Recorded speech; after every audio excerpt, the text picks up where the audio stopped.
Hi, I'm Vanessa Patea, Ngā Pui Ngāti Manipoto. I'm here at Tāpitaranga Marae and I'm going to talk a little bit about Taniwha.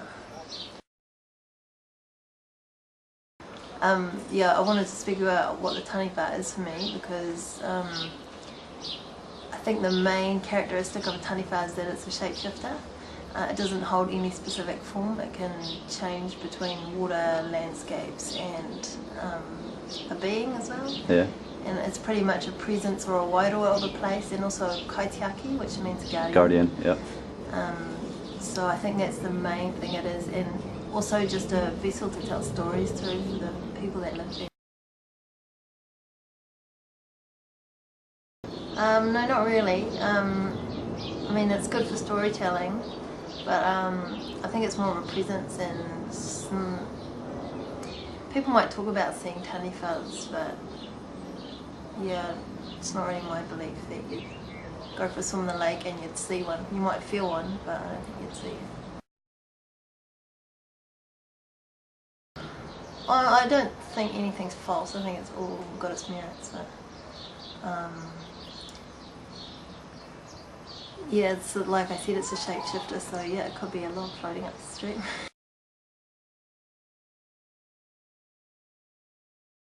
I think that's kind of what makes each iwi unique, is having its own stories, and often it will talk about the main geographical feature within their iwi, like if it's, a huge mountain, if there's a huge mountain on their land, then the Taniwha will have something to do with the mountain. Or in Lake Taupo, they've got the huge lake, and so their Taniwha lives in an underwater cave in the lake. And the West Coast is the creator of greenstone, so their Taniwha, Potini, lives on the West Coast, and he created greenstone, so each Taniwha has got a story for that area. Yeah, I did a mural about that and I researched it, and I found one story that I particularly liked, and so the Whataita and Ngākei are their names.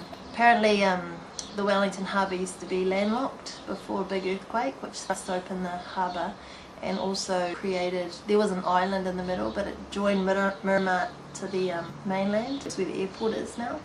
So that whole story of the two Taniwhas relates to that huge earthquake when when the harbour opened. Yeah. And it was just that one Taniwha, although landlocked harbour, Whataita and Ngākei, and they wanted to get out. It's probably second each other's company. So anyway, they decided to create a whirlpool, so they started swimming around in the same direction really, really fast.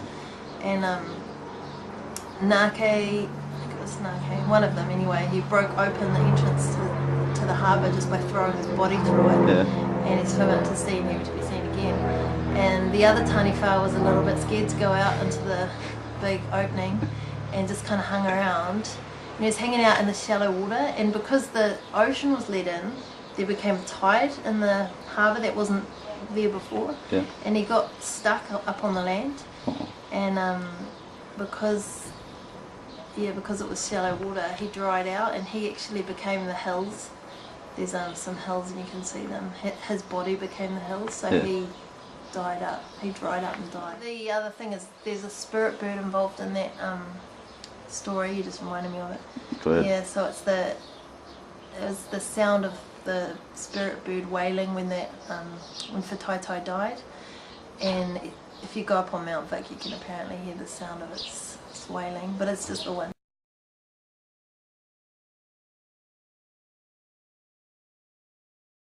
I don't know, I don't think anything's particularly, I think Māori people are Māori people just by being who they are. Like, people ask me what is Māori art, and I just say, and I heard this really good quote, Māori art is what its people make it to be. So whatever they're making, because they're part Māori, it's Māori art. Yeah, yeah. The detail and love in the work. Yeah, but it's not necessarily the images that they make, it's because they made it. Yeah. And yeah, I mean, definitely urban Māori, there's distractions in the city and the loss of the language as well sometimes. Yeah. There's more Māori spoken maybe in rural areas. Yeah.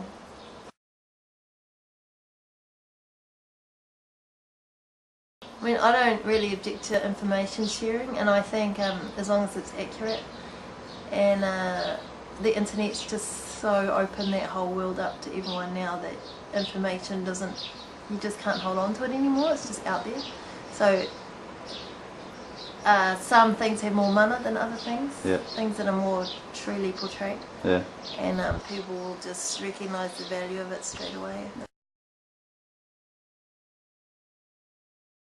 I'd quite like to see some individual Taniwha stories, like some of the stronger ones, and it could be nice if they're told by the people that, you know, the people whose stories they are. It's really hard in terms of using the Taniwha in your work to give it a form, because it's so ethereal and you don't exactly know what form it holds, so often you try to make it two things at once. Yeah, I just like the imagery of it, the having shapeshifter, and I always like things that are more than, I just like the idea that they're more than one thing, you know. They can be, like the Taito story, it can be a Taniwha and then it becomes a landscape, and stories like that. When I was, I don't know, I just called our mural company Taniwha Murals because it's just a subject I was interested in. And yeah, like I've always kind of wanted to collect the stories as well from the different iwis, and I know quite a few of them now, but not all of them obviously. But when I was asked to do a mural for Wellington City, I've done heaps, but one particular, they were like, oh, we want it about Wellington. So I was like, okay, well, I'm not going to do it about Cuba Street, you know, carriages in the past or whatever. So I was just trying to look for something, an older story.